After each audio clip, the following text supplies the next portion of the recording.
யோவான் 1:14 அந்த வார்த்தை மாம்சமாகி கிருபையினாலும் சத்தியத்தினாலும் நிறைந்தவராய் நமக்குள்ளே வாசம் பண்ணினார். அவருடைய மகிமையை கண்டோம். அது பிதாவுக்கு ஒரே பேரானவருடைய மகிமைக்கு ஏற்ற மகிமையாகவே இருந்தது.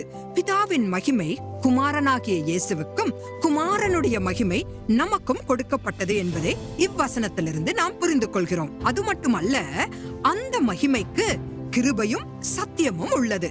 கர்த்தரின் மகிமையை நாம் வெளிப்படுத்தாத போது மகிமை, அன்பு, கிருபை, உண்மை ஆகியவை இல்லை என்பதையே நாம் தெரிவிக்கிறோம். அச்சமயங்களில் நாம் கர்த்தரை எதுவும் செய்ய வல்லமை இல்லாதவரை போல புறம்பே தள்ளிவிடுகிறோம். இயேசு கிறிஸ்து மலை பிரசங்கத்தில் தம்மை பின்பற்றுபவர்களுக்கு, மனுஷர் உங்கள் நற்கிரியைகளை கண்டு பரலோகத்தில் இருக்கிற உங்கள் பிதாவை மகிமைப்படுத்தும்படி உங்கள் வெளிச்சம் அவர்கள் முன்பாக பிரகாசிக்க கடவது என்று பிரசங்கித்ததில் ஆச்சரியமில்லை.